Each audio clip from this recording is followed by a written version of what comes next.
Welcome to the first episode of At the Base of the Baobab Tree. This episode features the one and only Murat Alverez, and we'll be talking about motifs, shadow careers, the artist's journey, and more. Should I start recording? I just started recording. Hey, please Do we ask both them need to to give you record, or- permission to record. Sorry? Will it record like my screen for you too? Like we'll record Yeah, it both, records or- everything, I'm pretty sure. It should Oh, it then should you're do a just you record. yeah, it should do Okay, like a cool. full kind of well-rounded recording, but Okay, at least in my experience that's how it works. I'm good then. If you don't want. All right, bro. Good. I'm sure you're right. All right, Is this it? Is this like officially? This is the first episode. This is the first episode. How's it going, everyone? I'm Ben, and I'm immensely interested in people's stories. In my view, humanity is comprised first and foremost of storytellers. Sometimes I like to think about the first humans, experiencing the world and coming up with stories to explain the unexplainable. Today we like to think of ourselves as smarter, more advanced, with a better understanding of the world than our ancestors. But even so, we're still dependent largely on our belief in stories. Sitting here in our comfortable, scientifically driven world, it's not always easy to see the roots and that they stretch all the way back to the ancient world of mysticism, to the world where people sat under trees and told their children stories to help them avoid danger and live meaningful lives. That's why I've decided to call my podcast At the Base of the Baobab Tree. Also because I thought the alliteration sounded kind of cool. And though the end of this story is not yet written, it begins with a virtual trip down to Cabo San Lucas to talk with my good friend Murat Alverez about art, lessons learned, and the importance of not rushing the process. So here it is, episode 1, Murat Alvarez part 1, motifs, shadow careers, and the artist's journey. I hope that you enjoy. I'm so How's it excited. going, man? It's going well. It's going really well. I got Sultan in the corner here chilling. Yeah. So he's the other first guest. Thank you for having me on your show. Of course, bro. Super excited. It's a pleasure to be your first guest. Yeah, I mean, I don't know who else to start with. It seems like a relevant conversation just in the light of all of the different things that have happened, especially over the past couple of years. So I think that's probably where we should start. Yeah. Actually, just give me one second.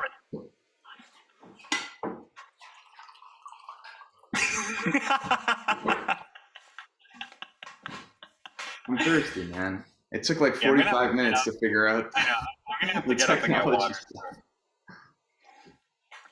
Okay, I'm actually like nervous for this. I feel like I'm on like a CNN thing. Like you're gonna mess up and it's gonna be... like I'm gonna say something. Yeah, you're gonna expose yourself. Yeah, it's like say something terrible. Well, hopefully there's nothing bad to expose, only good exposure. Yeah, hopefully. And so yeah, the first thing that I mean, we're kind of just figuring this out as we go. This is the first time, and we're gonna obviously start just by seeing what works and what doesn't work, and hopefully making better and better approximations as we go forward. But both of us have obviously always loved listening to podcasts. It's been a part of just the day-to-day routine, and I think everyone has interesting things going on in their lives, but especially over the past couple of years, there's certainly been a lot of avoided potholes, and some maybe that weren't as well avoided, and some ups and downs for both of us. And it's kind of cool to have been able to kind of be close friends throughout this whole time and just see each other's journey over the past couple of years. And so maybe I just want to start with that. Let's jump back. Let's go way back to grade 9. That first time that I met you, it was in grade 9, and I remember distinctly that you showed up in Mr. Ames's English class with a lot more charisma than anyone that I'd met up to that point, at least, among classmates. And you were like super excited to be there. Hey, this is my first day. I'm so excited. And I just remember that for whatever reason in that day, that just wasn't happening. And he was like, okay, I'm in the middle of a class, sit down. And you were just devastated. And since that point, I think we've been pretty close friends since then. I want to ask you, what do you think are the biggest changes that happened in your life when you started at fine arts school? What were the biggest moments for you that kind of made that an important transition? I love that as an opener. Well, when I was at RE Mountain before, as you know, and it's a very academically focused school, as well as athletics is a pretty big focus there. And I guess I don't excel, at least intrinsically, at either of those things to the point where I would have fit in super well in that environment. Like, I was all right at sports, and I kind of always played sports, but was never the best. And then academically, I was kind of forcing myself to be someone I wasn't, to get into. I was in like the pre-IB program for like 29 seconds, and sort of felt, because I was in that environment, I wanted to excel in that environment, and to excel in that environment meant to be in pre-IB. So I tried to get in, and I got in, and but didn't really have many friends there. I was kind of like I kind of knew everybody, and everybody kind of knew me, but would often hang out in the closed practice room with the piano and try to like learn Beethoven songs, like easy Beethoven songs, because I wasn't that great at piano stuff was way back to then. It was already, you already had that brain planted of music. Yeah. Definitely. Yeah. Like I was playing guitar since I was like 7 or 6, but piano, I remember watching the Ray Charles movie, and then I learned what I'd say from the movie when my mom and dad bought me a piano for Christmas. Jamie Foxx one. That was the best Christmas present. Yeah. And that was the best Christmas present ever. But so when I was at RE Mountain, I would just kind of hang out in the piano room a lot. Or the chess club. I actually had some friends in the chess club. And so, cool. But I at that time, I felt like I was just kind of floating around and kind of not doing really, like, I didn't feel like I was touching the ground, or I had any sort of effect on like the physical world. I felt like I was just kind of floating and going home and doing the same thing again. And that was it. I didn't feel like I was in high school. I didn't feel like I was in a movie. Like, it just felt like it was nothing. Yeah, we've talked a lot about how sometimes you want life to feel like a movie, and maybe that's for the best, maybe it's not. But do you think that maybe you just felt disingenuous during that time, and like you didn't want to connect with people because you didn't feel like you were in the right spot? Or do you think that it was? I think so. Yeah, that's what it was, more so than just. I think that's a great point. I think it was a subconscious thing as well.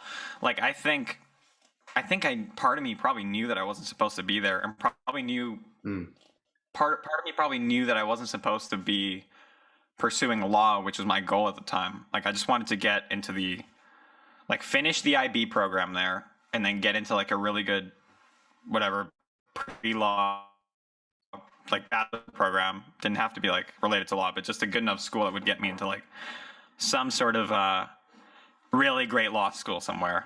And I think I remember just looking up, I watched Suits, and I looked up managing partner salaries at like Park Avenue law firms. And I was like, like 2.9 million or whatever. And so I was like, that'll definitely be all right. I'm going to switch internets really quickly, because I figured I'm connected to the world.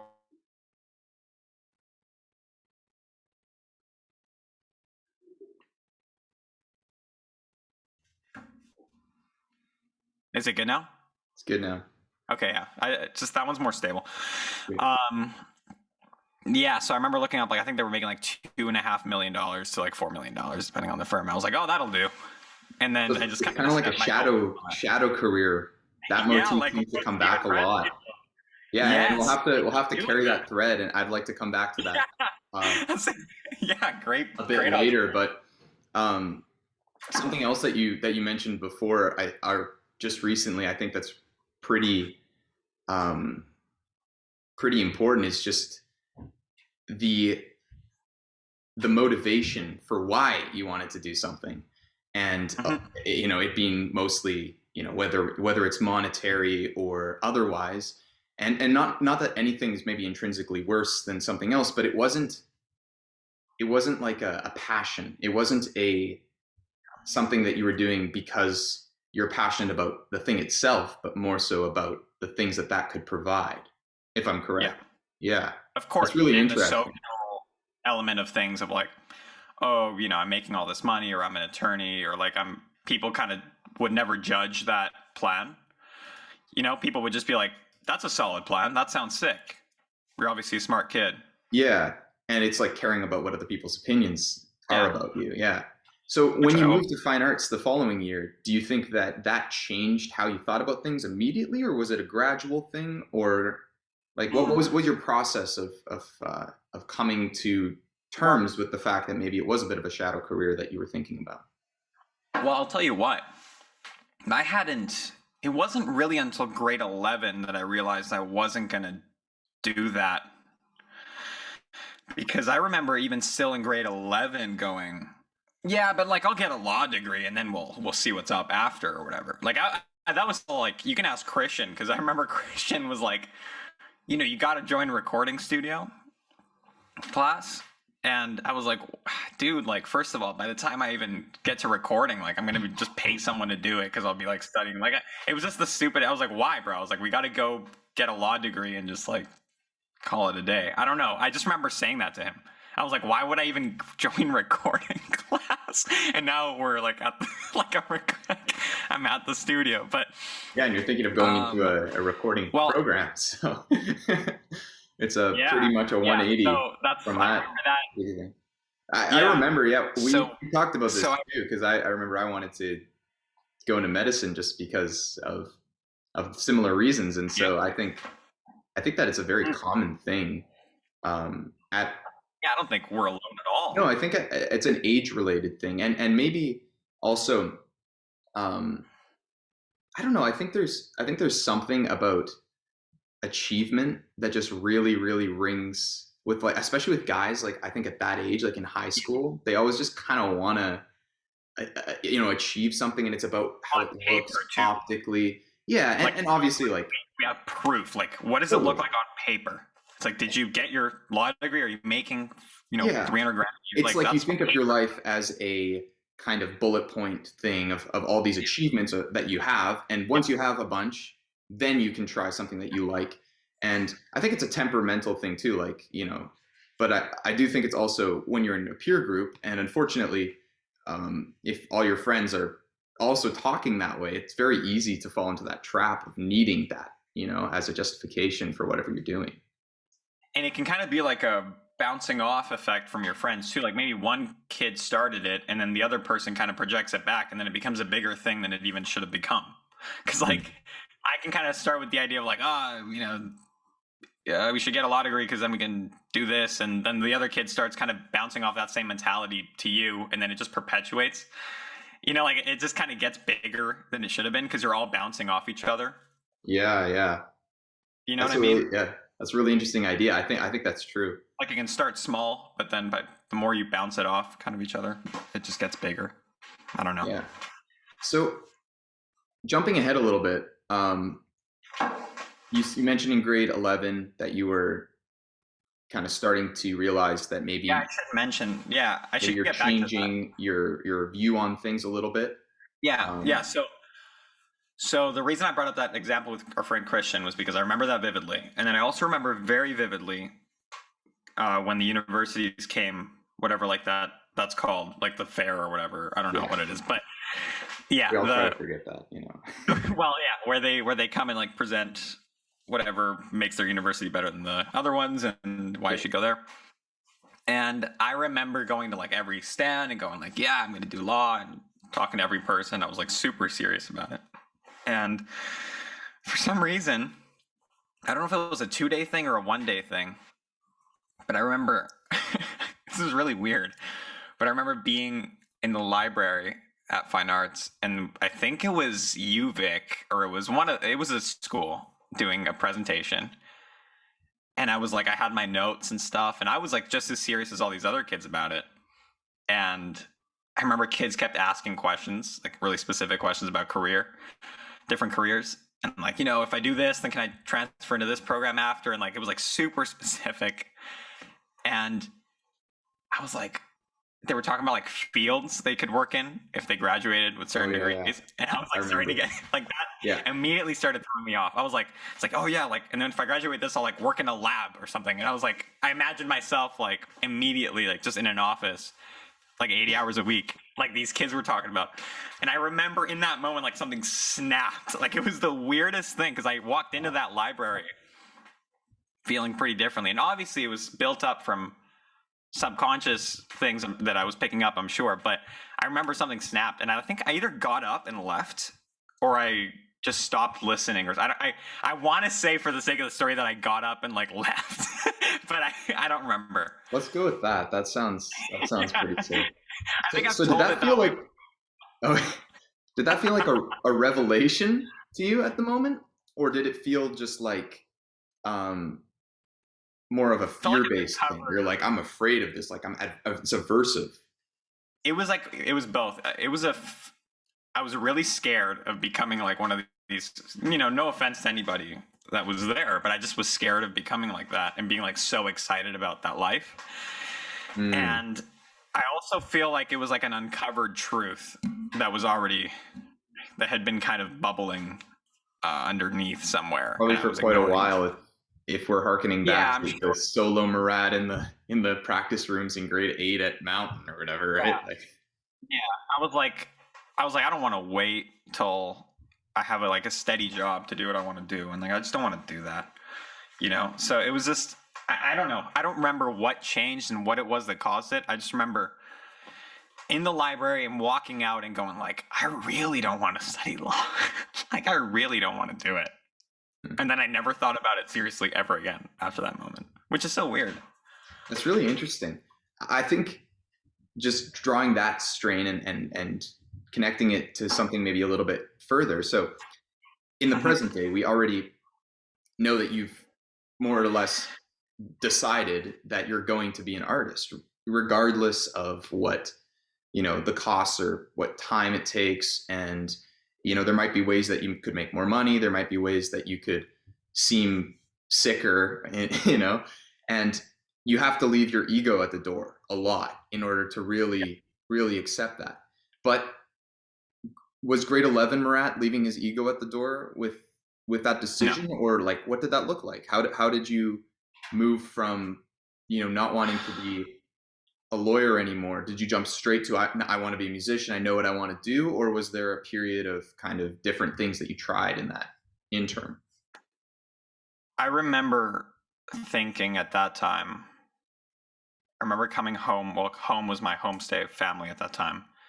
And I remember coming home and calling my parents and I think I told them like, yeah, I went to the presentation and I said, I don't want to do law or something. And they were like, it was grade 11 too. So like, what are they going to say? Like, it was still like far enough away. I think that it was just like a conversation. Yeah. But, I remember immediately going like, I really wish I could just do what I love doing professionally and make a really great living doing so. Mm-hmm. And I remember thinking like, here's what I remember. I remember not necessarily going like, oh, it's done, it's decided, like I'm going to be the biggest singer in the world. Like I just remember going, it's okay to have the idea that this might be allowed. Like it was like, this might not be like ridiculous. I remember going, hey man, it's okay that you're even just thinking this. Like this isn't a bad thing. Whereas before I would have been like, no way, what are you doing? So it was like a small step. Yeah, I remember giving myself like the sort of allowing myself to think that way. Like, hey man, this is not a terrible thought to have, and like you're allowed to think this way. That's what I remember. What you know now, what would you say that? Would you say that was a pivotal moment that set a lot of things into motion? And if so, like what kinds of things that have been set into motion can you look back and say, hey, that was a moment? Or was there another moment around that time that maybe is a better moment that we should talk about? That, I'm just really interested in those moments that maybe are a core memory for someone and why they decided to do a particular thing. Well, I have a few. Grade 11 was a big year for me. It was very formative, as you know. Yeah. It was for a lot of us, I think. Yeah, definitely. And I remember that summer, of course, was the summer that my parents said they were moving back to Mexico, and I had to make the decision of either moving back or staying in Canada. And then staying in Canada was kind of like, And your dad's health stuff too at yeah, the time. Yeah. yeah. There's So that was all, yeah, a lot of stuff stacking on top of each other. Yeah, and that was the reason they all flew back, and they were like, you know, we all have to be together. And I got that, but I was at Fine Arts, and I was obviously super happy there.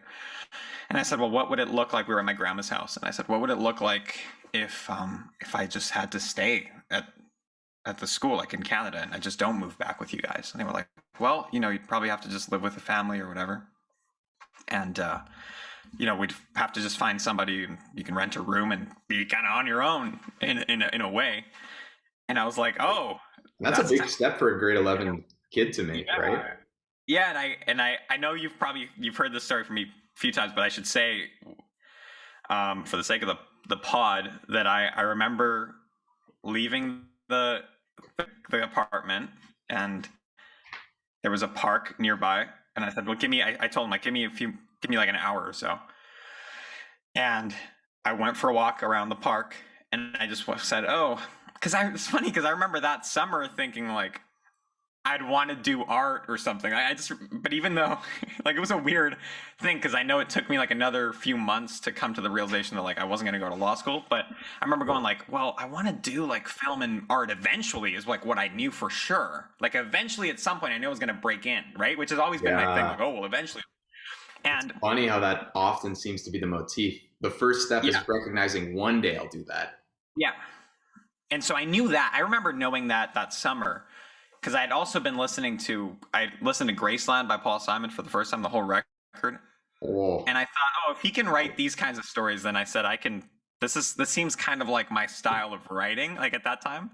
And I said, I can get away with this, because I felt like I had no stories to tell at that time. And listening to that record, I started really writing those kinds of like more narrative style stuff instead of just love songs that I was making up. I was kind of writing more narrative based stories, but songs. And I remember going for the walk, and I went, well, where do you want to be in, like, 5 years or whatever the question is, or like in 10 years, and where does your life seem like you want it to go? And I remember going, well, obviously I want to be in entertainment, so wouldn't just LFA, like, which one aligns with that goal? Does LFAS align with that goal, or does moving back to Cabo at this point align with that goal? And I went, oh, well, obviously staying at LFAS aligns with that. And then I just went back. It was like 5 minutes, and I went upstairs and I said, oh, I'm staying in Canada. They're like, how? And I'm like, I don't know, like, whatever you guys kind of think I should do, like, I'll just kind of do that, whatever arises. Wow. But I know that for sure it aligns. So that was a really good lesson in decision making too, like hard decisions. The making a hard decision quickly. Yeah, right? I never knew. Yeah, I just never knew you could make a decision that big so quickly. But then I realized if you kind of have an idea of where your North Star is, you just know, even though it's the hard path, there might be a jungle there that you have to cross. But if you know your North Star lies past that, then it's not really a hard decision. It might be a hard process. Yeah. But the decision is easy to make. Well, I think a lot of times, at least in my experience, defining the question is the hardest part. Once you have the question defined and you know exactly what decision you need to make, I think it should be a quick process. I think once you know, any time that you allow to lapse before making it is pretty much wasted time. Now, any time that you need in order to figure out what the questions that you need to ask are, I think that's really, really valuable. But yeah, you're right. The real question was does this align? Which one aligns with my long-term goal? And it was simple. Yeah. And also, that's on you if, like, you know that something aligns with what your dreams are and you don't do it. Now it's your fault. Then you can't blame anybody else for that. Yeah. And also, I think the idea of just individual responsibility, it's so important, especially as an artist, because it's so easy to allow excuses to get in the way and to just there's already barriers to do anything you want, but when something is wholly reliant on you and you making those moves, that's a really big revelation to have. Yeah, because also at that age, right, like you don't think you're in a position to make decisions that are going to have a big impact on your life, which I think that decision really did. And I was 16, 17, I don't know, something like that. But do you think that maybe making that a decision that big helped you with future decisions moving forward, and just being able to deal with really large life kind of stressful decisions that a lot of young people kind of melt away from or are unable to address because they're really challenging questions? Yes, that, because I've used that tactic a lot. Like, that principle has been something that has carried over whenever I've had big decisions to make, such as now being back here in Mexico right now, right? Yeah, that was a big decision too. We'll talk about that in a bit, I hope. Yeah, and also that made me, if I was ever having a hard time there by myself, like, you know, at Surrey Central SkyTrain station at midnight and no ride back and snowing, then I was like, well, but you picked, this was your choice though. Nobody forced you to be here. So it kind of sets. I think I picked you up that time too. You definitely did a few times to one of those things. Yeah. So, but I didn't have a license back then. So, and I had no car. Yeah. But that was kind of like, I could only complain so much because it was my choice. Like, I could move back home at any time. So how much can you complain when you made the decision? Right. Like, you're kind of like, well, this is my choice though. Right. So you want to go home, dude. Like, no one's stopping you. It's fine.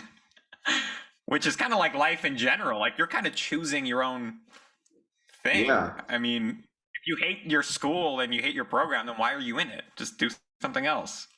Yeah. Yeah. Like doing something that you hate is really just it's just self-sabotage, right? At the end of the day.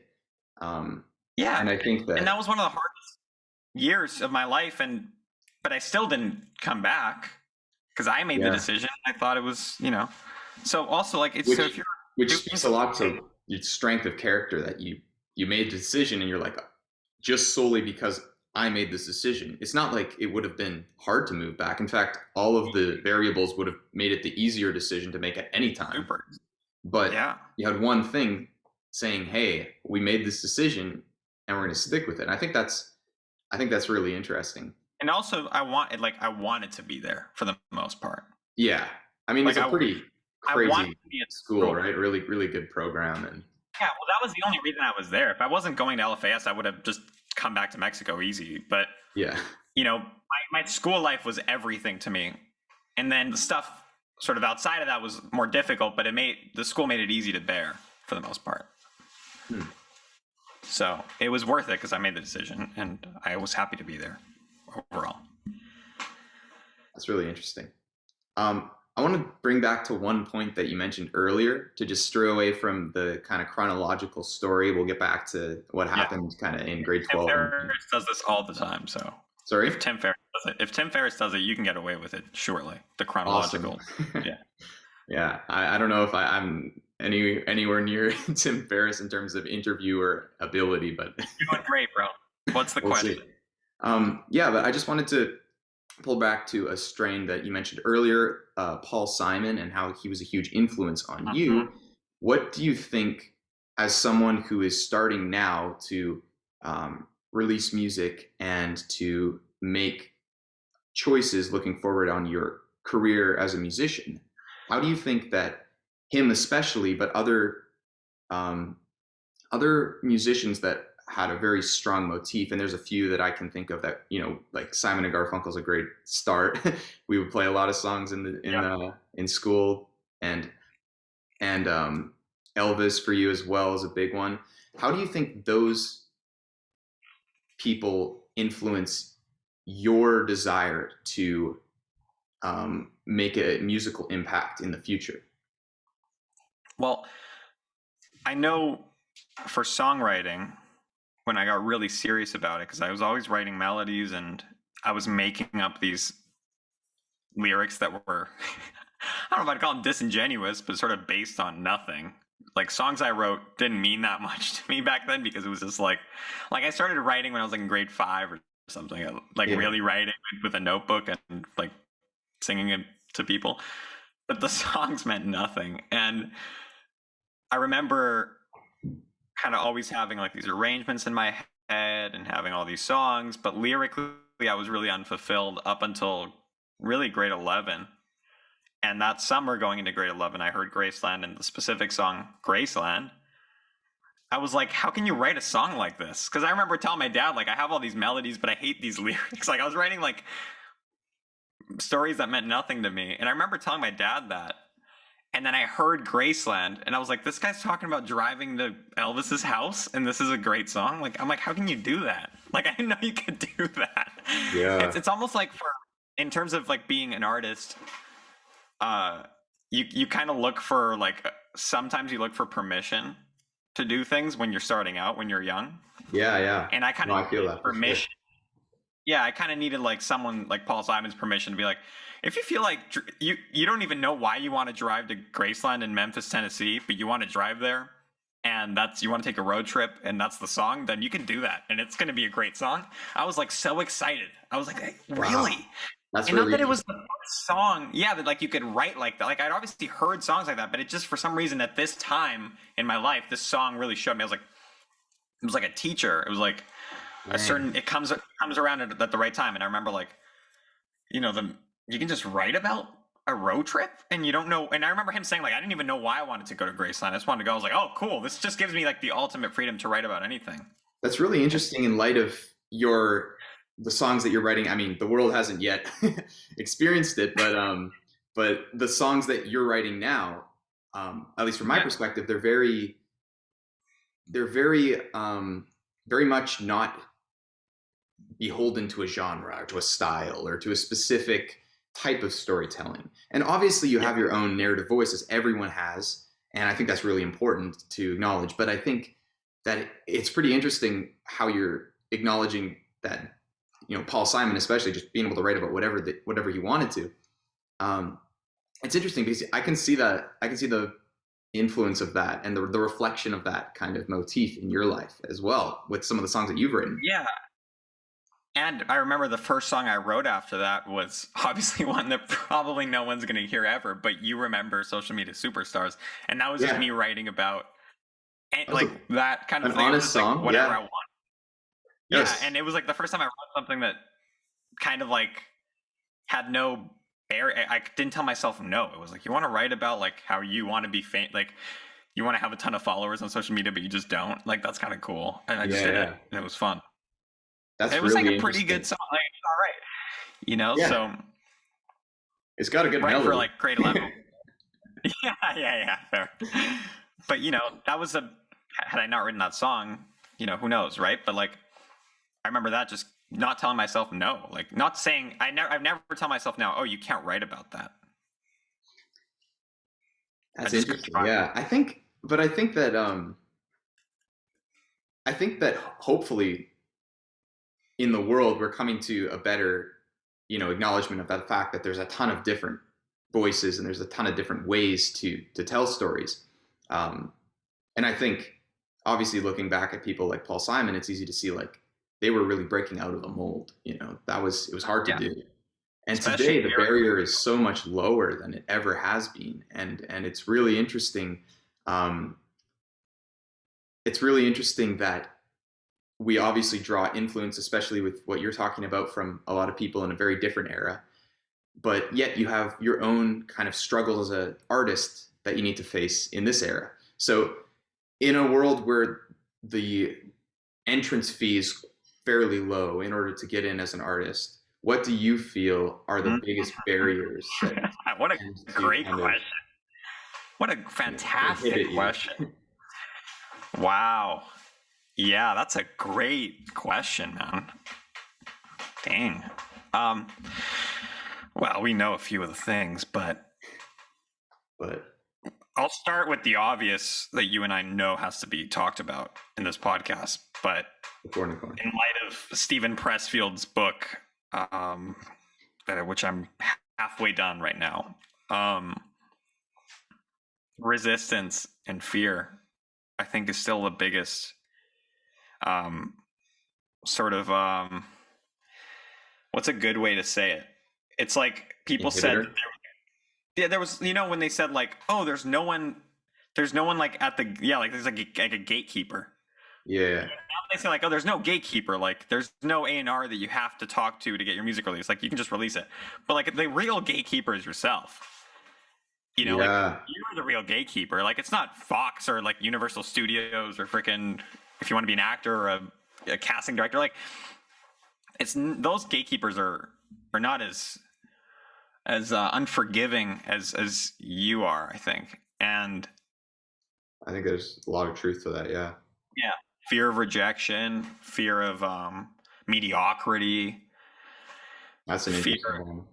Yeah, like you can kind of release something that's decent, but the hype is nowhere near like. But I think that is still a barrier that's real. Like I think the other barriers that you mentioned are, self-imposed, but the fear of mediocrity I think is it's different now because the entrance fee is so low.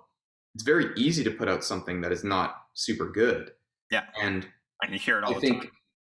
There's something to be said about just trying things and putting things out until you get better.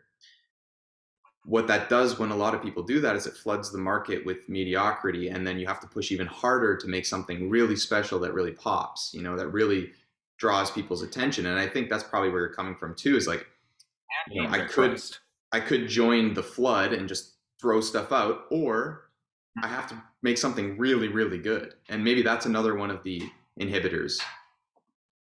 Yeah. And also you not wanting to be sort of identified with this mediocre piece of work that you're always risking putting out. Like you might not. The scariest thing for me is a song I wrote, which I won't mention. But there's one song that I think about. I think you probably know, but I just don't want to talk about what song that is. But fair enough. I wrote a song that should not be named. Yeah, and sometimes when I'm writing, resistance will sort of manifest itself as that song and come back to haunt me. Like, let's hope you don't write another one of these or something. Well, I once wrote a song called "Without Resistance," so that's. I'd love to hear it. This should be the theme of the podcast. It should be the intro song to this pod. No, it should not be. It was like a grade 9 song. This is not something that's coming back. Well, you never know. Maybe there's like an anthology record that people are going to find your stuff one day and be like, this is about to be good. Yeah, the AI is going to find it when they take over the world or whatever. Yeah, they'll just release it as like the Ben 1 anthology. Yeah. But okay, I want to. So the book that you were talking about, I haven't read it, but I watched the podcast on Tim Ferriss that he was on just recently. And the idea of resistance, I think, is really interesting. You've read more than I have, so I think his definition of resistance is a little bit different than maybe what everyone would just consider as resistance. So would you care to kind of elaborate a little bit on what he's meaning by that and how that relates to this conversation? For sure. So he puts a capital R on it to start. And it's just this recurring character in the book. And it's almost personified. I want to say it's pretty much personified in the book. And the main thing is resistance is internal. Resistance is invisible. And it's basically the force that uses things to... It basically gets you where you're most vulnerable. Number one, it uses truth in a great way. Things that it knows is going to work against you to get you to stop you from essentially achieving what you want to achieve creatively is sort of where the book takes it. But I think in every area of life, it also talks about entrepreneurial ventures, but it's this force that doesn't want you to excel and to progress as an individual. And he defines art as something very, very wide, like wider than what most people would consider art. Like anything that you're doing that would make the world better in any way. Exactly. Yeah, that's in the book. So any great venture on, like, Tesla, Elon Musk's company can is art that gives something out to the world and it makes it better. And you could say Apple is art because absolutely, right. So it doesn't just have to be music. I think or Steve Jobs considered himself an artist first and foremost, even maybe beyond an entrepreneur. Yeah. So I hope that kind of explained resistance, but it's pretty much like a personified it's like a character in the book, and it's this thing that's like literally trying to stop you at all times, and we all know it. It's procrastination. It manifests itself in so many ways, but procrastination is the most common manifestation of it. It's because, and there's a part of the book that says procrastination is awfully like popular because it doesn't say, you don't tell yourself, I'm never going to write my symphony. You tell yourself, I'm going to write my symphony. I'm just going to do it tomorrow. So you're not putting it off for life. You're not saying I'm going to die without my symphony being written, but I'll do it tomorrow. Like it's all good. So procrastination is a really good sort of place to start looking at resistance from, because we've all experienced it and it's extremely common. Yeah, that's really interesting. And also, I think that he talks a lot about how, at least on the podcast, about how life is really long, and it's not just something that we should think about as being short. We should think about it for the long game. Like, he describes himself as a 30-year-old abject failure, right? Before he was successful artistically. Yeah. And a lot of the resistance that he describes, from what I gather, I think is really interesting, because it can kind of expand into so many different areas of life. He had resistance that was self-imposed, and he had most of it self-imposed, I guess. But he had a lot of different. And in turn, that's why one of the winners is that. Yeah. That resistance isn't. Yeah. Yeah, and procrastination, like you said, is huge, especially for people who are trying to build something or make something, because it's so much easier to say, I'm going to get on that tomorrow, right? But tomorrow doesn't exist, really. Yeah, like if it's like a book or something that doesn't take 2 seconds to make, that's where procrastination is really great, because you go, all right, I'll start tomorrow, or I'll keep working on it next week or something. Because it's not like you're going to sit down that day and have your thing be done. It's going to take a while. It takes patience and it takes persistence. So it's tough. Yeah. Tough on you. Absolutely. Okay, so 12-year-old, grade 12 Murat. Oh my. So you spent some time in fine arts, a couple years now on your own, and the second year, actually, maybe I'll get you to talk a little bit about this before we move on to the post grad point, because this is kind of an interesting point. So in grade 11, you move out to your own place in the beginning of grade 12. Yeah. So maybe without getting into exactly why that happened, what were some of the lessons that you're that were most important to you that came out of that experience? Yeah. Well, one, I should start by saying that I didn't think, well, not that I didn't think it was possible, but everybody around me sort of didn't think it was possible. Like, I remember everybody I talked to, and every adult I talked to, except for my mom, really. I think my dad was probably like, you can probably do it, but my mom was with me. She had flown up to help me. And I remember every adult that I talked to, like, I told them, I'm going to find a place and I'm going to like live by myself because I just want to. Them going like, nobody's going to rent senior year, like grade 12, 18 year-old. It's just not going to happen. Weren't in your favor. No, like no one's going to, and I was like, oh really? I hadn't really considered that. I was like, why not? They're like, you don't even have credit. I was like, okay, well that's fine. Yeah, it's funny how when you're first planning on things, so naive, you make a decision. I'm going to move out by myself, and all of the, at least, I mean, temperamentally, for like you or me, at least for fast decisions, you make that decision, and then it's like, okay, there's a lot more things that need to happen in order to make this happen than I ever anticipated. Yeah, but I remember not really being at the beginning as phased by people saying it wasn't going to be possible, because I had enough evidence in my life that things that people sort of said you couldn't do, you could usually do them. And things kind of always worked out for the best, at least up until that point. And I was like, nah, I had this like confidence, this unwavering confidence, like someone was going to rent me a spot somewhere. Like I don't know why. I was like, well, if it doesn't happen, then it doesn't happen. But I just felt like they would. And do you want to go out? No, he's fine. Sick. He's switching spots. You get him to hop on for a little bit too. We gotta, yeah. I was gonna say you might want to ask him a lot about this because he was there. He kind of has more knowledge than both of us, probably. Yeah, he's one of the guys. He got me the place. He hooked you up. He's got connections. For those listening on audio, that's my German Shepherd Sultan we're talking about, and that's his breathing in the background if you can hear it. Extremely clarification loud to make. Yeah. It's like Sandra Bullock says in The Heat. It's like an extremely loud breather, or like the loudest breather in the world. I don't know why I just referenced that movie, but it's fine. Okay, I just remember that line. Okay. No, that one's going into the final. Yeah, you got to keep that in. It's like this guy has an immaculate face.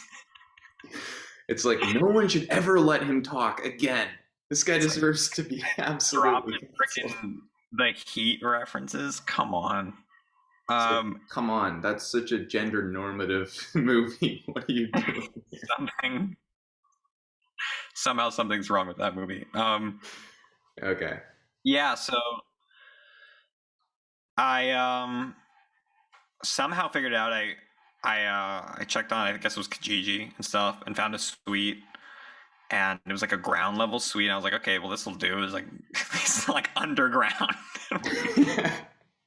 I was like, this'll do for like a senior year kid. And I drove over there, put on a button down and chinos and whatever outfit I could put together to look presentable, and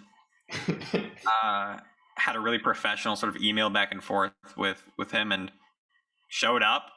And I kind of assumed the sale as you would when you were when you're in sales. Like they say that a lot, like assume the sale, just assume it's going to go your way.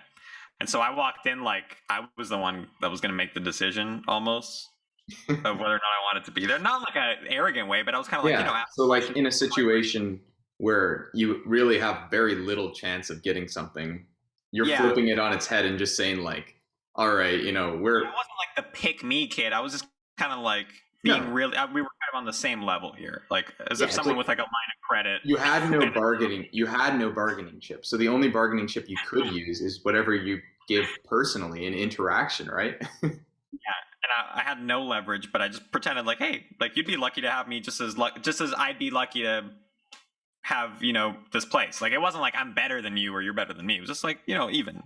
And it was chill. So I walked in and got along with him really well, and we were just talking, and my mom was there, and we all vibed, and it was fine. And the place was good, and I was like, oh, this would be great. It's perfect. It's not that far from the school. And I kind of told him that. I was like, cool. Like we're gonna look at some more places, and like, but I said I really like it, and thank you so much for showing us around, and sort of talked to. He also asked like where he's like, where were you living before? I was like, oh, I was just renting a room at like a family friend's house, which is like the truth, right? But yeah, it's not like I lived at an apartment or anything before. It's like, yeah, that's just what it was. And he's like, fair, yeah, sounds good. And asked me a few questions about school, and that was it. And we just kind of left. Yeah, and that ended up being a really good place for you, right? Like in the long run. Yeah, absolutely. And they were such a great family, and of course it was a private suite, but whenever we would talk often, and we would see each other in the backyard and whatever, going we in the morning going to work or school, and they were great people. They were awesome people to share a house with, and it was just I got really lucky there. So it's kind of interesting how things like that sometimes happen. It shouldn't happen. Maybe there's no. It's not blind faith, but there's enough evidence, confidence. At least from what you're saying so far in your story, just as a case study. There's enough evidence to that. Sometimes just deciding something needs to happen and figuring out the details later is a good approach. Which is why I think there's also the balance of like when faced with a little bit too much resistance and a little bit too many no's, you might want to reconsider your plan. Like maybe I'm just going in the wrong direction. It's not like, don't persevere and, obviously like persevere and don't give up. But but maybe that plan isn't working. And if you're getting told no, I've had enough evidence that like when it's right, it kind of works out pretty smoothly sometimes. Like, not that it's not without its challenges, because certainly those 2 years were filled with challenges and filled with hard times, you know, in quotes, because it's all relative. But yeah, no, I think that's a fair thing to say. Just because it's not objectively the most challenging situation in the world doesn't mean that you can't acknowledge that, you know, there were certain times that were challenging, right? Yeah, definitely. It was, at least for me. And so, but overall it was a great time, especially because I was at school. So back to your question about the lessons. Well, one, I learned to manage money pretty well, because yeah, you know, that was one thing. So I had to obviously grocery shop and like do everything kind of. Not that my parents weren't helping, but it was also like, you know, I had to be the one to manage my money. Yeah. In areas that, like, maybe other kids were just getting. And there were a few close shaves along the way.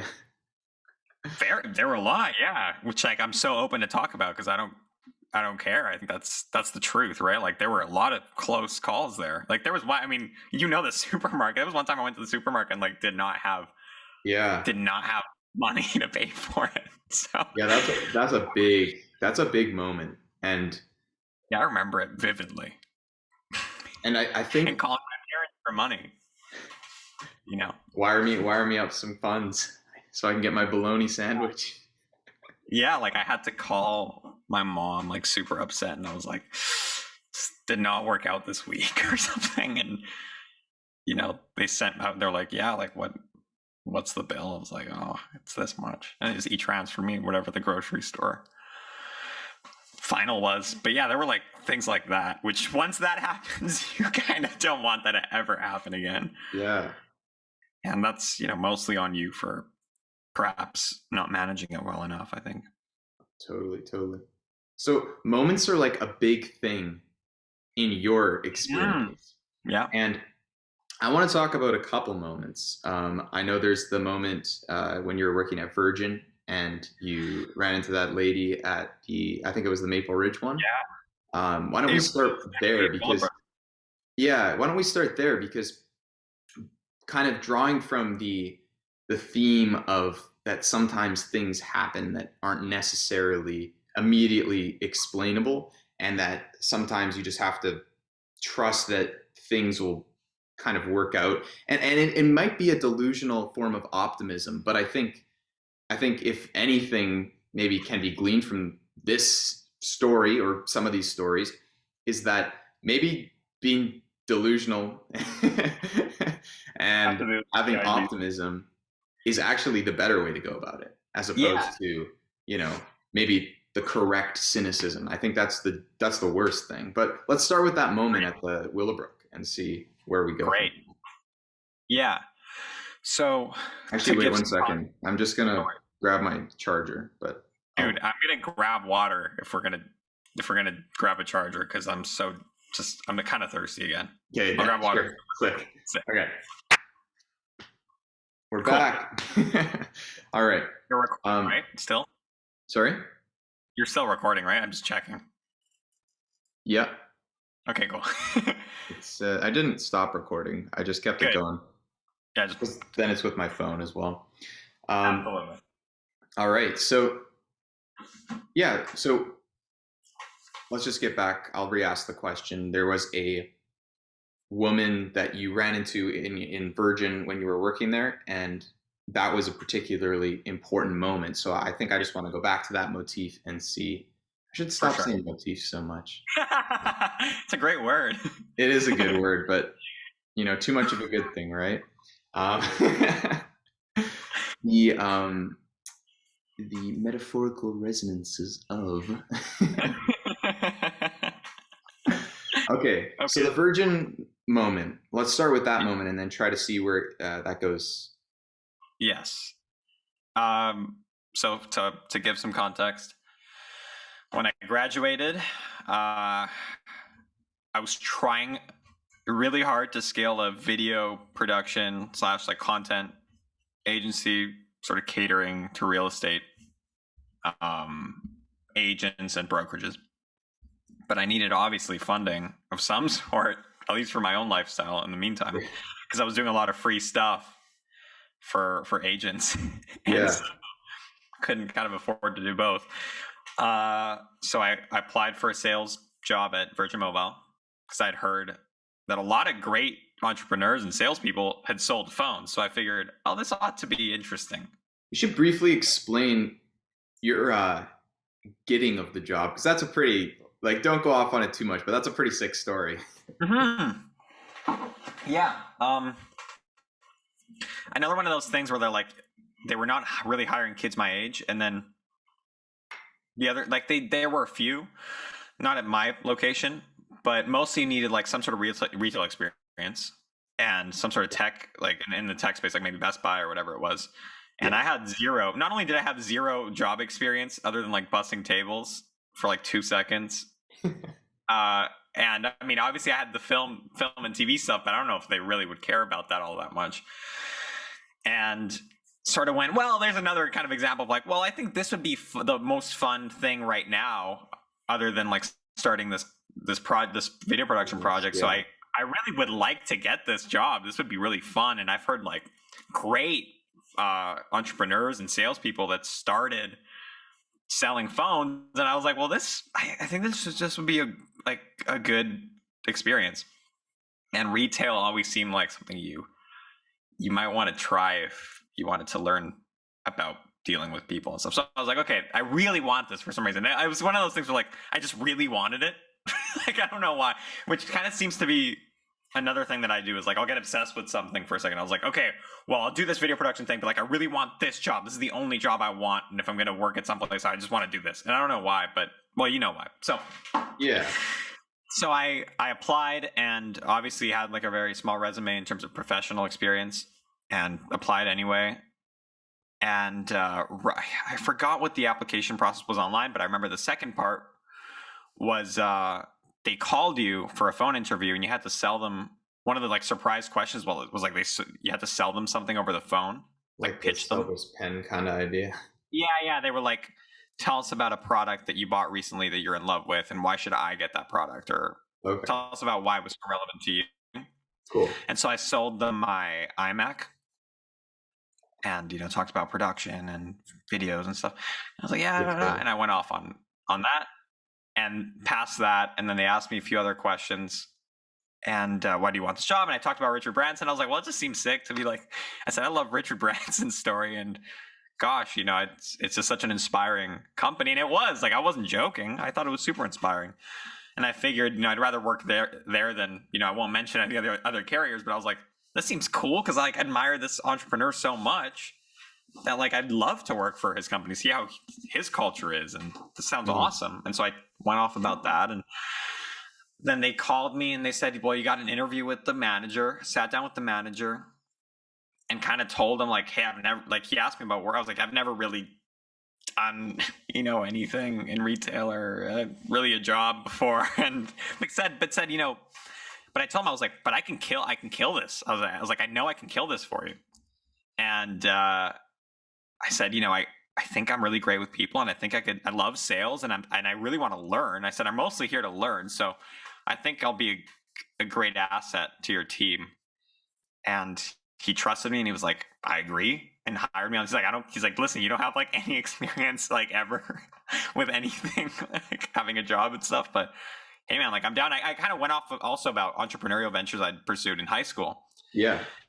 And like little small ones, but still.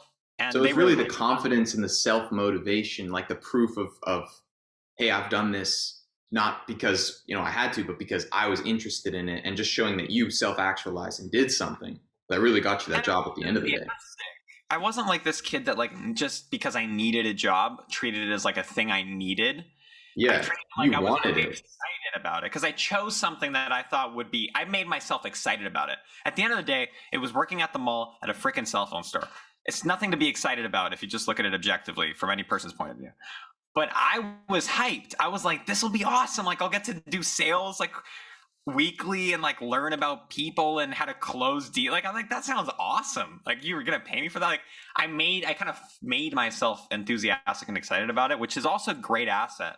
Don't you think overall. that might be a better way to go about, or maybe not even might, don't you think that just is a better way to go through life though? Just to be excited about things and to do things because, and then when you get a new piece of information and you realize, I've been working at this place and it's not what I thought it was, you readjust. But in the moment, you're just saying, this is where I am.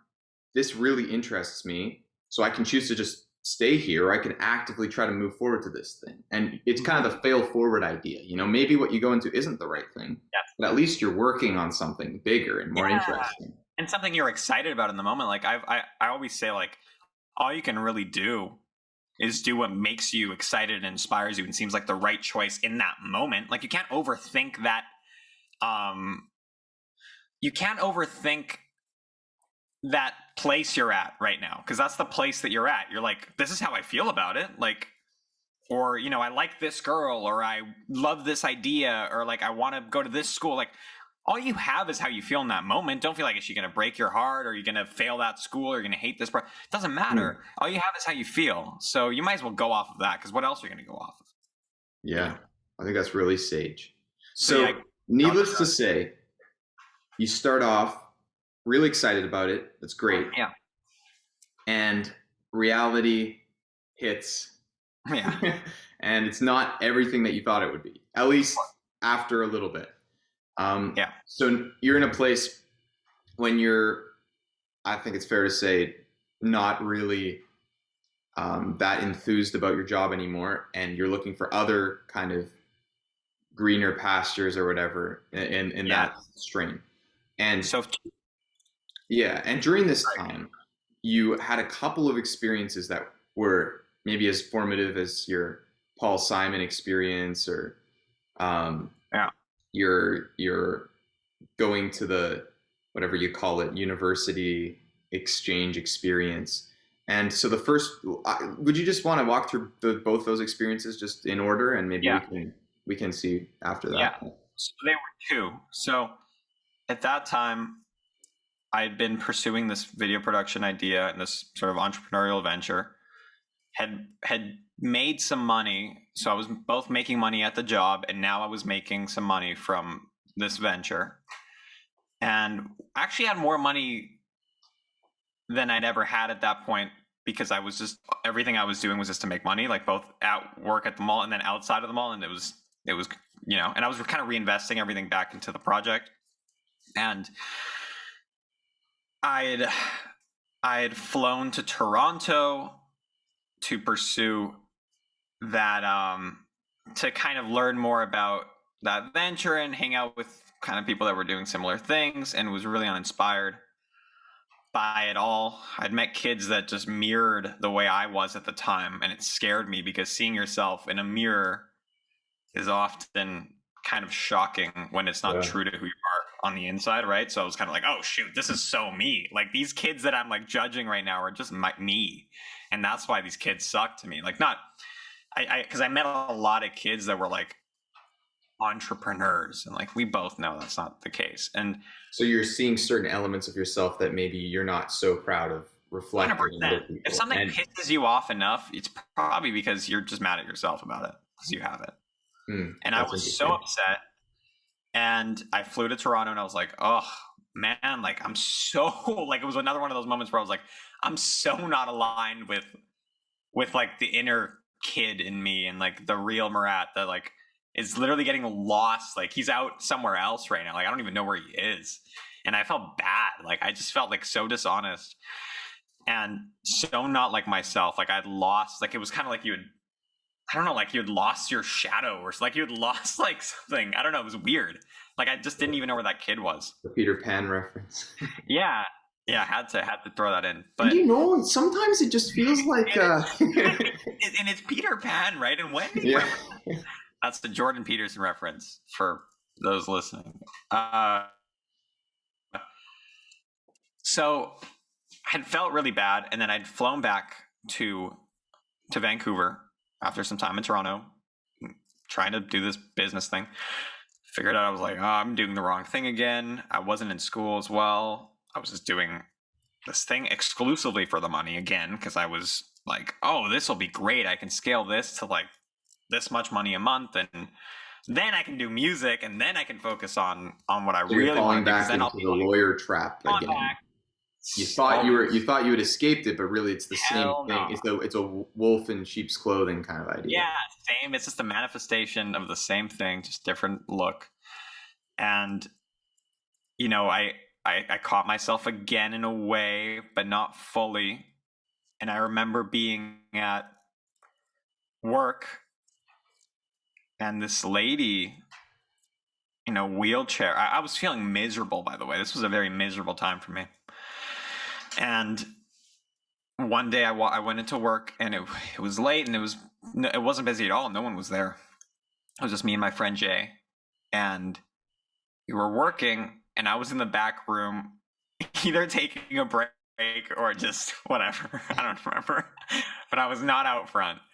And Jay knocks on my door, and he's like, "Hey, dude, there's a lady here that just bought a phone from a different provider and wants help transferring her contacts." And I was like, what? I was like so mad. Like, I wasn't mad, but I was just like, what is this lady? Like, this lady obviously sucks. If she's you were just in a moment when you were kind of done with it. Yeah, I was like, what do you mean? Like, she's not even with us, and she's asking us to help her with her phone? Like, get out of here. And like, I walk out, and it's this old lady, like not super old, but she's like this lady in a wheelchair.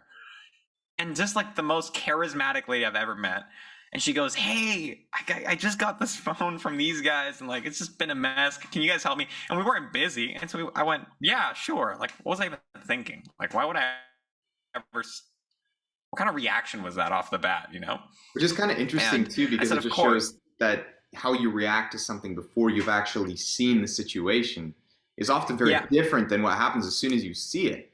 Yeah, and that happens. That's happened a lot to me. I know it's happened with you in other moments 100%. As well. So kind of 100%.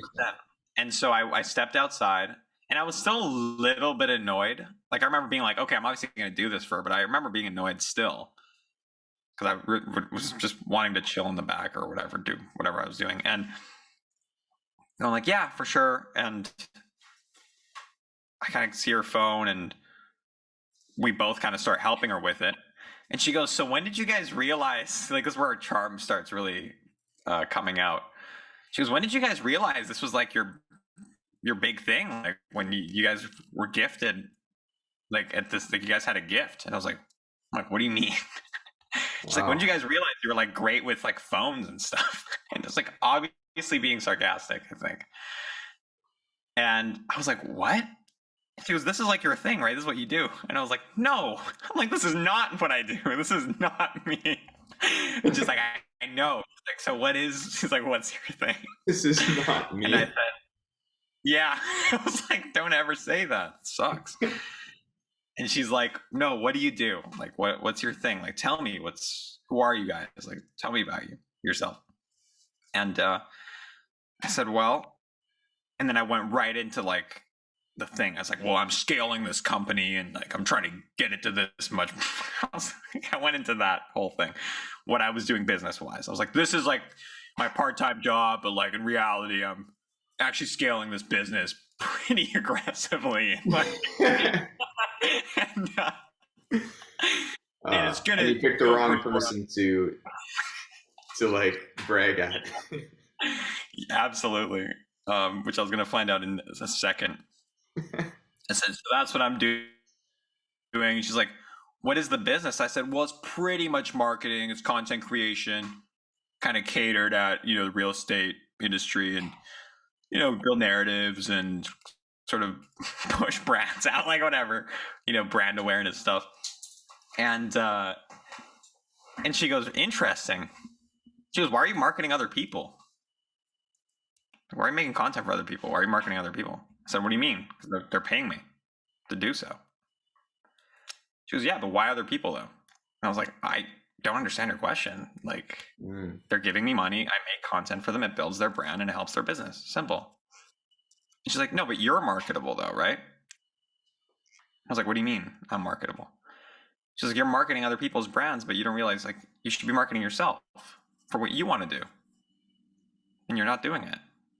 I said, And I still didn't get it. And I was like, what are you talking about? Like, what do you mean? She goes, what do you really want to do? I don't think you really, she's like, do you want to do marketing? Like, and I said, I don't know. I said, well, I'm doing it. And then I told her, I was like, I'm doing it so that I can do music and like film later and stuff. She's like, right. She goes, because your regional manager just came in earlier, and because the regional manager had stepped in for a second just to grab something and said hi to us, but saw we were busy. And she kind of whispered in this old lady's ear and said, he's a musician and like an actor and stuff. And like, this is like, what he does. And she said, oh, okay. But like, she hadn't told me that. She goes, that's what you really want to do, right? She's like, you want to make art. And I said, yeah, but I can't make art if I'm like sitting on, no money. I said, I need to like have a cash flow and stuff. Like, what is this? I don't know what you're saying. And she's like, no. She's like, you're like, you pretty much got it like all wrong and stuff. She goes, we need that now. And like, this is one of the coolest things she said. She was like, no, we need you to do it now. Like, people like you that have that passion for what you want to do and have that calling, if you want to call it that. This just seems cringy to say it, but like, I'm just gonna say it. You just think about it from like the hero's journey type, Yeah, and like people like that. She's like, we need that now. We can't have people like you waiting to do the thing that they're meant to do. We can't have people waiting to do their thing and just like pushing it off and putting it in a shadow career kind of thing. She's just saying, she's just like calling you out and saying you're in a shadow career. Right calling me out of my BS, calling me out of my horrible explanation for why I was focusing so much on money yet again. And it's a pretty easy trap to fall into, right? Oh, super easy. And I was like, well, shoot. And at that point, she had kind of broken my walls and had to be really vulnerable with her. And I just said, like, I said, I don't feel like I can do it until I'm making like a lot of money, until like I don't have that worry. And I don't have that thing where like, oh, he's like a starving artist or whatever. Like, I told her the truth. I was like, I'll do it after. I'd be glad to do it after. I said, I can't do it now. And she said, yeah. Well, what she said next was pretty intense, but I'll say it anyway, because that's. She said, one, there was an email from my agent at the time in my phone, and I think I'd mentioned something about my agent and me not getting back to her, and she said, well, there's an email that you should probably answer, right? Or there's some correspondence there that you've left unattended or whatever. I said, yeah, she should probably answer that email. And I said, yeah, I will. She goes, don't close that door, and don't close anything. Like she goes, don't close that door. And then she said, do you believe in God?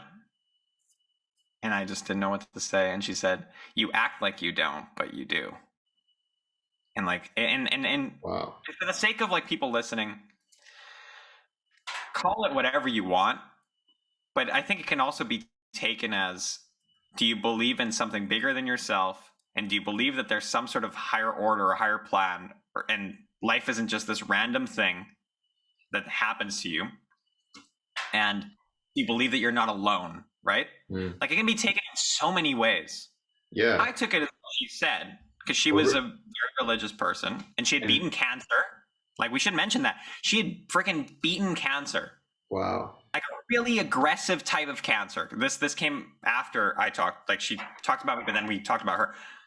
Just beaten cancer, very aggressive, and was so vibrant and so full of life. And she was floating even though she was on a wheelchair. And such a strong person. And she had said, like, to her that meant a lot. But to me, it meant a lot too, because she said, well, you act like you don't believe it, but if you ask for signs and if you ask for something, like, you'll get it, like, you don't even ask for help. Like, you don't even ask.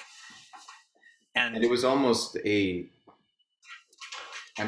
important enough that it almost seems like it was something that, you needed, like it was a necessary step in the trajectory of what happened, like that particular interaction. Yeah.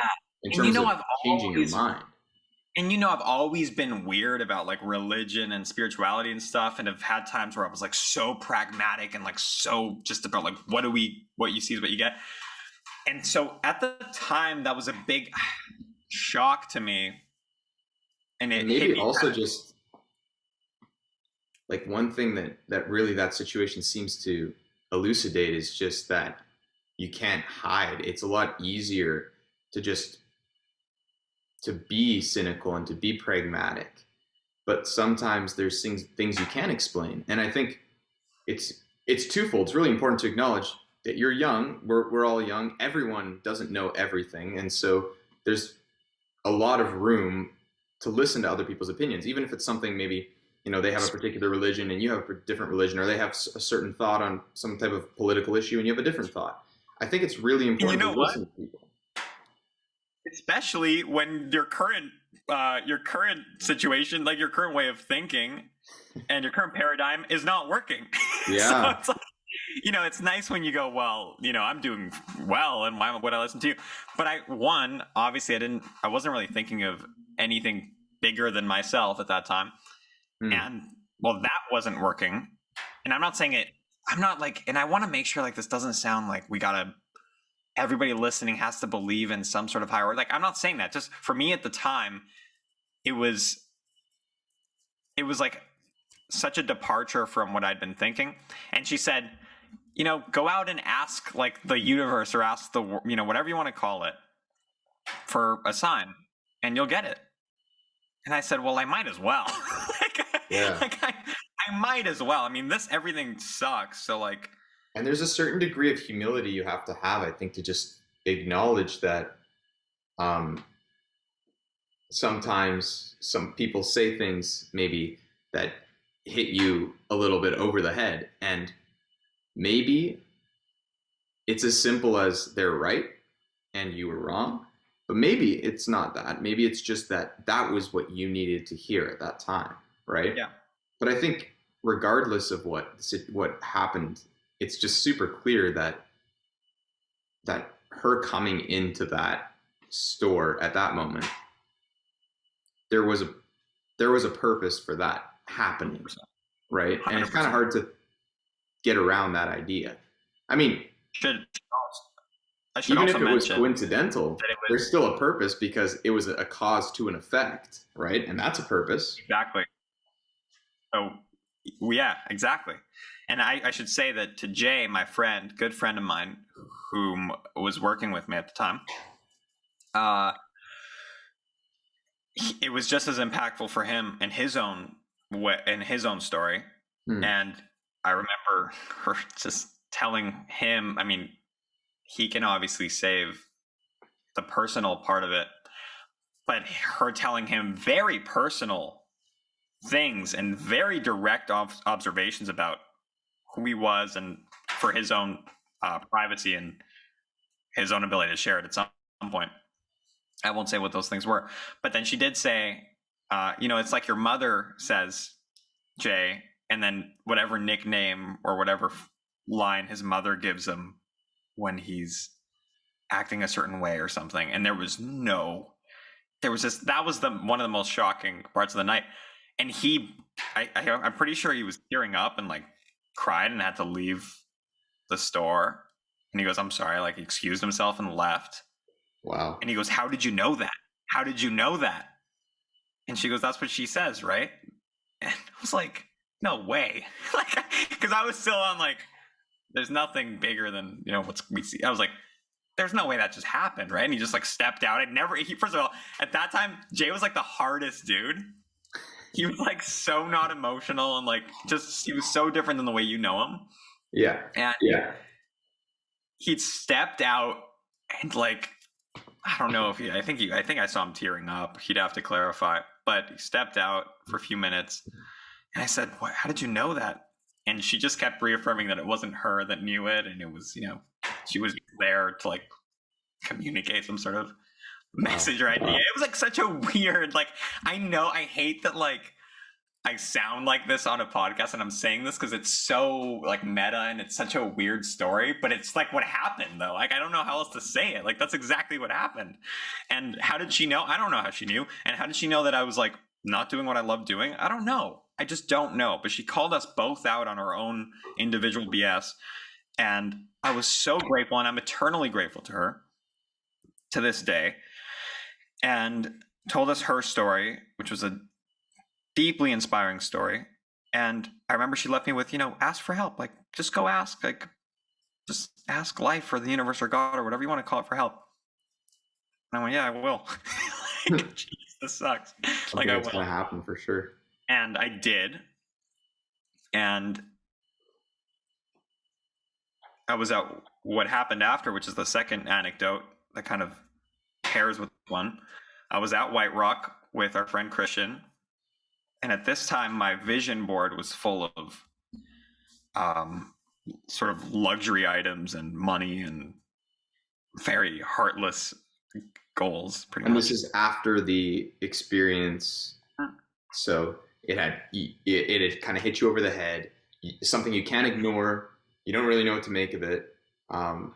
Really interesting experience, but maybe not so formative that you're already changed, completely from striving after.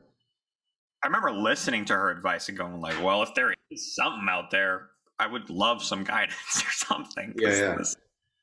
But when you're in White Rock, it continued on with that trajectory? Like it helped consolidate that idea, or was this a disparate kind of different experience? No, well, you'll see how it pairs because it's interesting. I had the specific watch on my vision board, and I had the specific watch on the background of my phone for some reason. And I said, when I make this amount of money, I'll buy myself this watch. And it was a Rolex Submariner, and it was a two-tone, sort of a less common color and material for the Submariner. And I just wanted this one. It had a blue face, and you don't really see them that often, at least in Vancouver. I didn't see people. I've never seen someone with one. I've never seen one in person. And I was walking down White Rock, where the restaurants are and the bars and stuff, and outside like a Mexican restaurant, it was unmistakably this guy was wearing this watch. And I went, dang, like I've never seen one of these in person. Like it's pretty intense. And I was like, I ought to. And I had this habit back then of anytime someone had a nice car, a nice watch, I would ask them what they did. And I love your car, sir. Sorry, mind if I ask, what do you do for a living? Or whatever that thing. And I all the time, like you were probably there for a few, and I did it all the time. And so at this thing, I told Christian, I was like, dude, I gotta find out what this guy does. Like, oh, it's so cool. At least I gotta ask him about the watch. And I said, Christian, here's what I'm gonna do. I'm gonna say that you and I were arguing about whether it was this watch or this watch. I know which one it is, but I'm gonna say my friend and I are having this argument. We thought it was. He thinks it's that. I think it's this. Do you mind? Like, which one is it? And then I went up to him. I said, listen, my friend and I are. He says it's a GMT. I say it's a Submariner. I said, which one is it? And he shows us, and he goes, oh, it's this two-tone Submariner. And I went, oh my God. I said, I have that watch on my vision board. Like, that's the first watch I'm buying. And he goes, oh wow, that's so cool. And we started talking about watches. And I said, what do you do? He was, I own restaurants. I went, oh, geez, pretty cool. And I said, how did you start? And he's like, oh, I'm from Mexico. I moved from Mexico. I said, what? And then I started speaking Spanish with him. I was like, you're from Mexico? He's like, yeah. He's like, you are too. And I was like, what? So he started speaking Spanish. He says he moved from Canada to Canada with $1,500 in his account. Became super successful. Guy had like a really nice car and had a collection of cars, actually. Mm-hmm. And I said, I want that, and like I want this watch. And he had a Rolex collection. It was like basically everything I had on my vision board, this guy kind of had. Boat. I was like, dang. And if Annie was sort of like the pure version of like, what you should aspire to be, this guy was like the fit in the physical world, like what I wanted, right? The material version of your goal. And I was like, so it's almost like if you want to say the universe or whatever it was that set this up was going like, we'll show you both sides and see which one you listen to, but we'll make sure both like spit facts. It's like, if you want to frame this, which I'm glad to frame it as like this narrative as a story that was planned out, this is what it was. It was like, they're both going to essentially say the same thing to you, and we'll see if you can listen to either of them, because they're kind of both the same in a way. Wow. It's like needing to hear it from different perspectives as well. This guy's driving a BMW, and like, this guy's cool. This guy's doing well financially, and this guy's super confident, and he's chilling, drinking a Corona in White Rock with seems like not a care in the world, waiting for a buddy, just gonna have a drink. And this guy goes, I feel the need to tell you though. He's like, I don't know why you shouldn't really be focusing too much on this kind of stuff. And I said, what do you mean? And I told him about the project I was working on, and had sort of told him, because of Annie had said, but I really want to do music and entertainment and stuff. And he said, it's funny, Murat. He's like, if you took this watch away from me, and if you took my car collection away from me, I'd still be me. You know that, right? And I said, well, of course you'd still be you. He goes, no, I'd still feel the same about myself. Because there's no part of me that's really me you could take if you took any of these things away. I'd feel fine. He goes, I cannot be fazed by the lack of material things in my life. And just because I have them, he goes, like, I think they're nice. Don't get me wrong. They're like toys. They're fun. Like, there's nothing wrong with it. But he goes, I don't overvalue them. This is just chill. This is just me. Yeah, I can buy it. I do it. Whatever. He goes, but you could take them all away tomorrow, and I'd be me. And that would never change. And I said, yeah, I get it. Right? I mean, at that time, I was just chasing those kinds of things. So if you were to take those away from me, then I would be essentially nothing. And I said, oh, okay, so I'm aspiring to be this person that can be easily sort of deconstructed if I got these things taken away from me. And that's a really wise kind of perspective as well, just to acknowledge that, hey, there's not one thing that's right. There's no thing that's necessarily bad or better or worse. It's like, is that you, right? For some people, the version of you that was trying to build, that media business might very well be them, but it wasn't for you, right? And so that was the difference. And I think that's really interesting contrast. The meaning to his watch and the meaning that I gave to that watch were completely different things.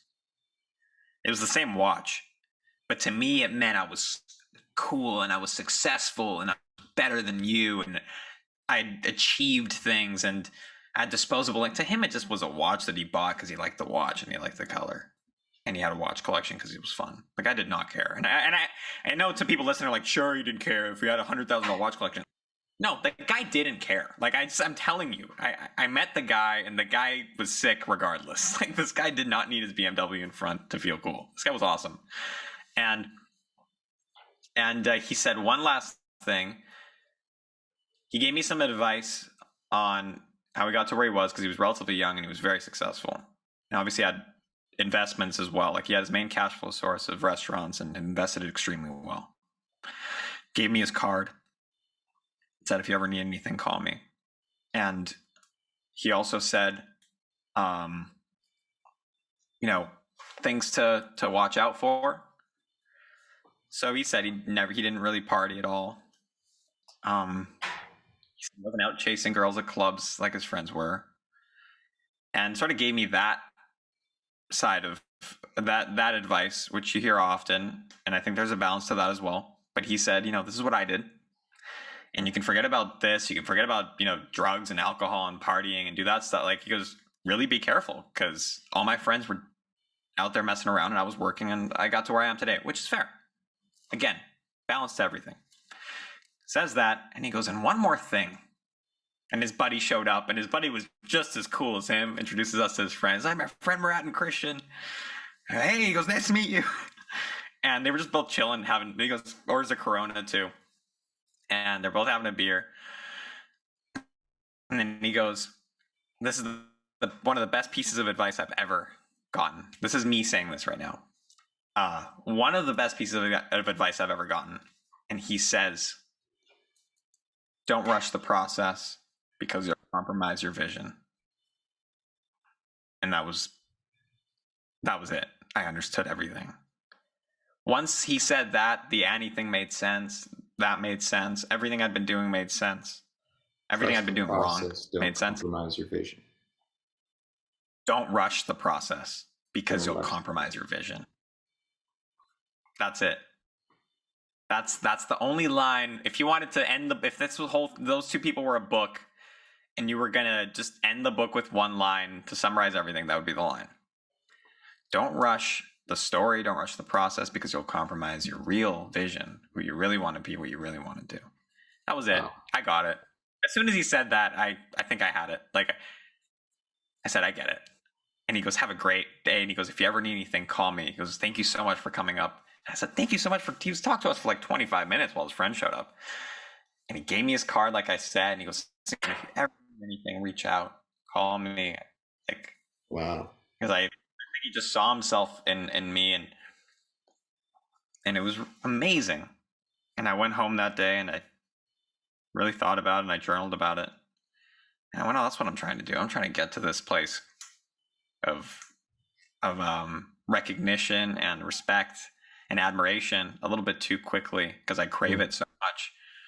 And I'm in the process, I'm compromising my real vision.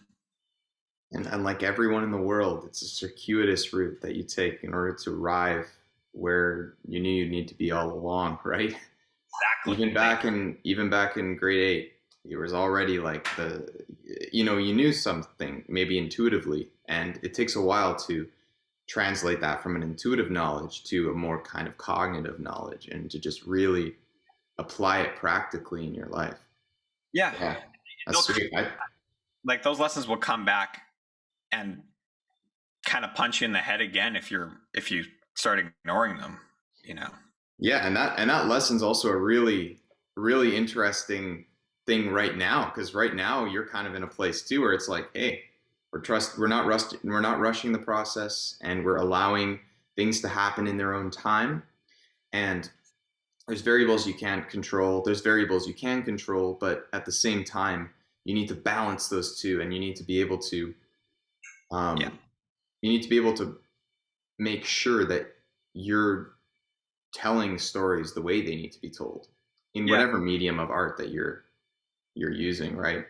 And I tried the other approach and it didn't work. Like, I tried the hustle until like, I tried. It's not fun, and doesn't make you happy. And it's not you, like he said, right? For some people that is the right approach.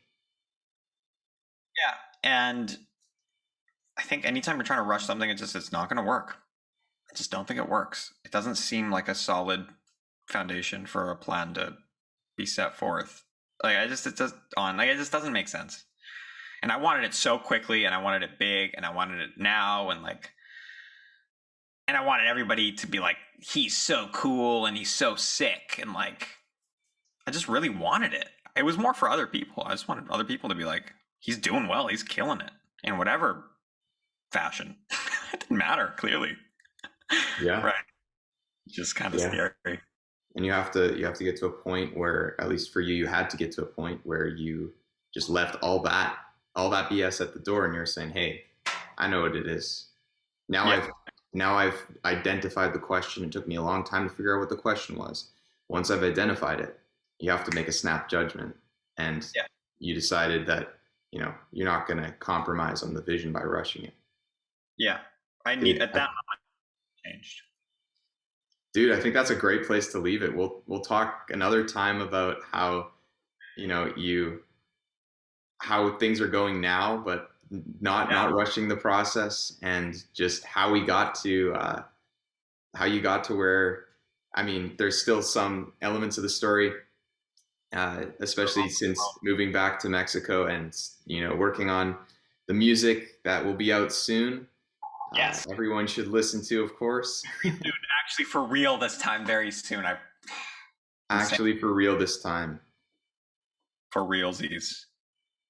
Well, just before we leave, I just want to ask if there's anything that you've learned recently, the last week, any sort of interesting lessons that have just kind of hit you it can be little things or big things. We've talked a lot about some of the larger scale lessons of life, but I'm more so speaking in, just an interesting experience you had that reminded you of some kind of little thing that you. Okay. Recent.